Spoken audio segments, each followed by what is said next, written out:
Welcome to Radio Who, What, Why. I'm Jeff Schechtman. Sarah Kendzior is one of those people who helps us make sense of the world. Her coverage of the 2016 election helped us to understand it, even if we didn't like the outcome. She's a leading authority on authoritarian states, particularly in Central Asia and the former Soviet Union. She has a PhD in anthropology, an MA in Central Eurasian Studies, and her book, The View of Flyover Country, is a must-read for anyone hoping to understand the country today. In fact, the book is going to be re-released this April. One of the other issues that Sarah has been looking at, both as it relates to the behavior of authoritarian states and despotic leaders, are elections and voter suppression. Unfortunately, we're rapidly potentially becoming a textbook case for some of those behaviors. It is my pleasure to be joined once again by Sarah Kendzior. Sarah, thanks so much for being here. Oh, thank you for having me. You know, there are so many issues that you're talking about, so many things that we're looking at today with respect to what's going on in the country, what's going on with respect to this administration. There's almost a sense at some point of just throwing up your hands because one is so overwhelmed by it all. Talk a little bit first about how you process this and how you decide what it is that on any given day that concerns you and that you want to look at. I mean, to some degree, it's not up to me, sort of have to respond to what comes out there. But I think at this point, a year into the Trump administration, you can gain a sense of, what stories have kind of a broader structural importance and what are kind of, gossipy, reactionary pieces, Oprah running for president or not in 2020, as an example of something I don't think we need to be prioritizing. Michael Wolff's book is a kind of in-between thing where it does have actual political ramifications, but is mostly a kind of gossipy thing. But I think something like, voter suppression, attacks on our electoral system, attacks on the judiciary, the Russia investigation, these are all long-term problems that will set the course, for what we're able to talk about in the future and what kind of choices and opportunities Americans have. And with respect to that, certainly the one thing that can arguably move us beyond all this is elections, and this whole issue of voter suppression becomes even more critical. In fact, I think you said somewhere that you think it's going to be one of the most important issues in 2018. Oh, yeah, absolutely. With the midterms coming up, it's the crucial issue because a lot of Trump's future and the future of the GOP and the future of America hangs on this election. And that's because, there's a chance that the Democrats may be able to retake the Senate, maybe, at least make some inroads on the House and go forward with the articles of impeachment that have already been filed. And there are a bunch of those on emoluments, on high crimes and misdemeanors. I think the reaction to the Mueller probe will be determined somewhat by the makeup of who is in office. I think it's possible we'll see results of that probe, and certainly, more indictments and more action throughout the year. And so this is a big deal because what we've seen with the Republican Party over the last year is a complete unwillingness to acknowledge the evidence in front of them.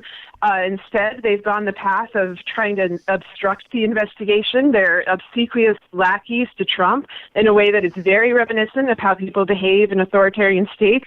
It goes beyond opportunism. It's really something that reminds me of when people are being threatened, when they're being blackmailed.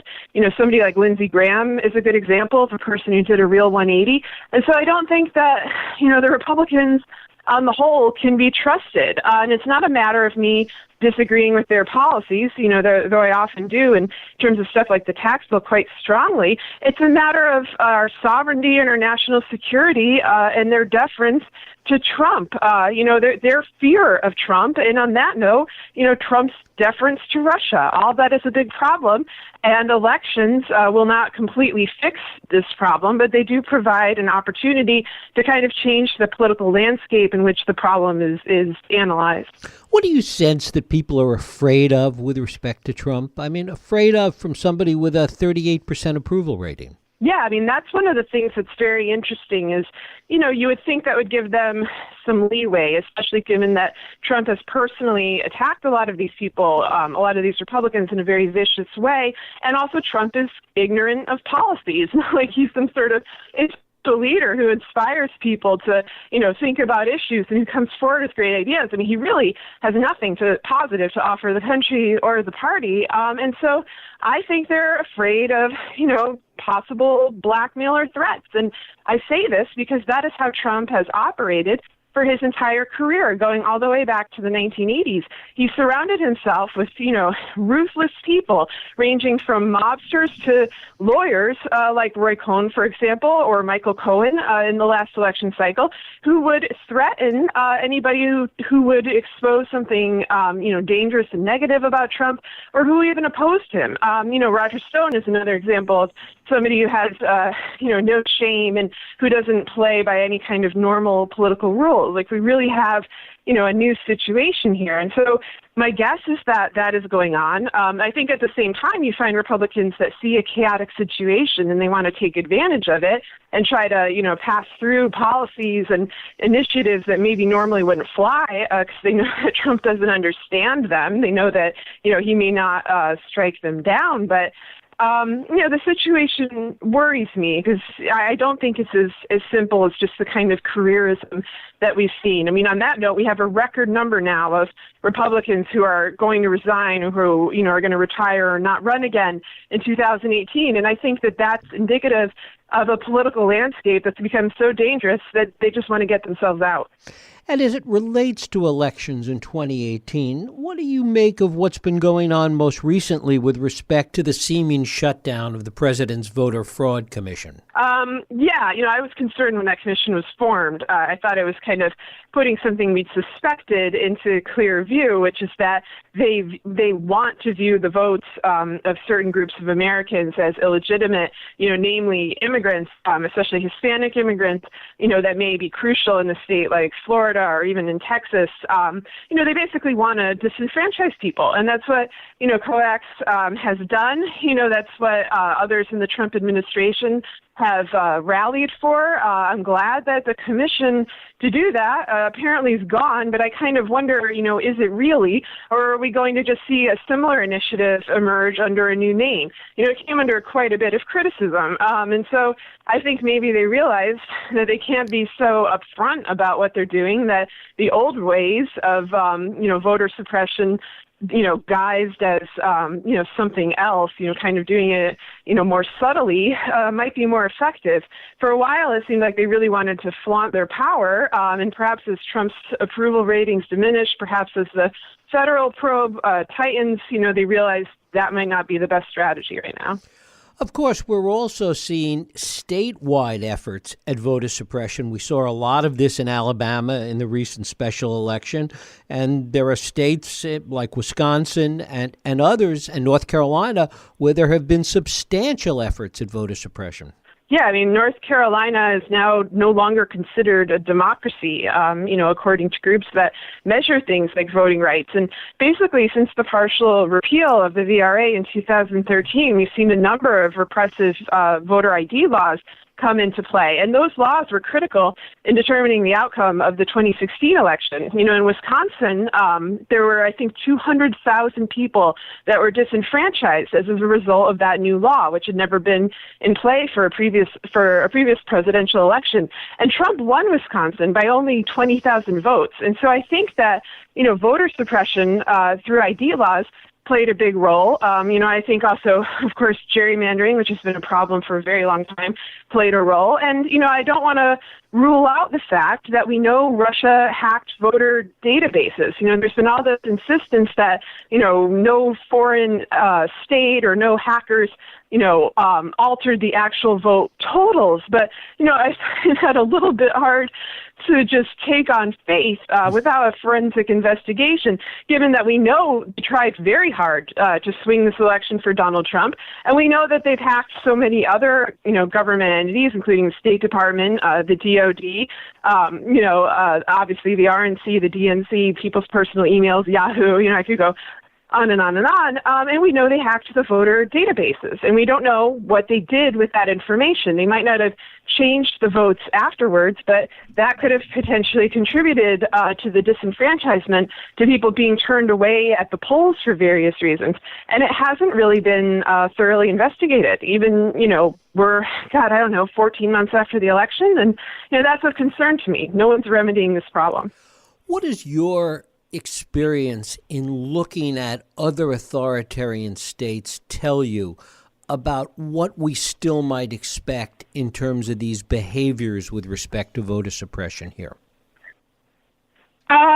Well, when you look at other authoritarian states, I think you have to look at the long-term history. And there are some states, that have particular expertise in, like Uzbekistan, that have never been a democracy, that have never had free elections, whether under the Soviet Union or independently. And sort of, the existing system and the set of expectations among citizens is very different than what we have. I think it's more useful to look at a place like Poland or Hungary that, did become democratic, once the Soviet Union collapsed, and, once it basically re-embraced democracy in the 1990s, and has really changed over the last couple of years. In Poland, you see this with the loss of an independent judiciary. In both countries, you see attacks on the free press and on other pillars of democracy. And, the governments are structured differently. Our electoral college is sort of easier to manipulate. It poses its own set of problems.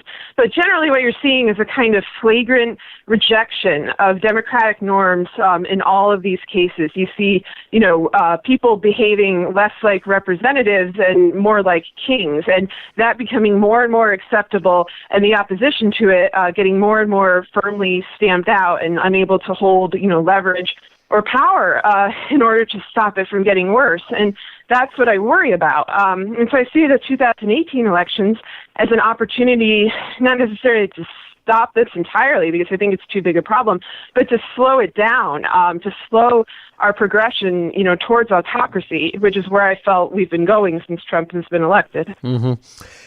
What is it that individuals can do or be hyper aware of with respect to some of these voter suppression issues? Well, I think, the best course is to look at it state by state, district by district, because each state has different rules, and some states are better about this than others.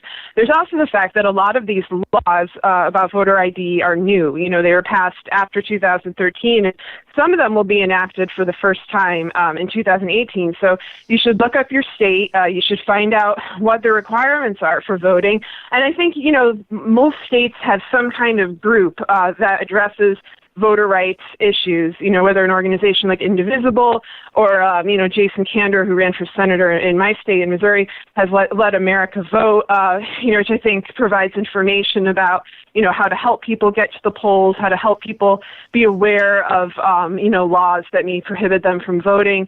And at the same time, I think we need to look out for voter intimidation at the polls. I would imagine that the ACLU and other organizations are going to be looking for that. And, I think yesterday I saw a tweet, I'm not sure it was followed up on with an article, basically saying that a law had been struck down that had basically protected people from voter intimidation efforts since, about 1980 or something like that. I don't think it was struck down. I think it was allowed to just, it wasn't renewed. And so that presents another problem, in that it might be harder to contest intimidation efforts, whether legally or in person or what. Mm-hmm. Of course, there's reason to take some hope away from Alabama, where there clearly was some efforts at voter suppression, closing DMV offices, moving them around, etc., and still Doug Jones was victorious. Yeah, the turnout was massive. We know that people were turned away. There are plenty of complaints about that and a lot of documentation. Yet Doug Jones, he managed to win in Alabama, which of course we know is extremely unusual for a Democrat. And, we've also seen similarly large turnout and surprising wins in places like Virginia. And so I think the Democrats really have a good shot.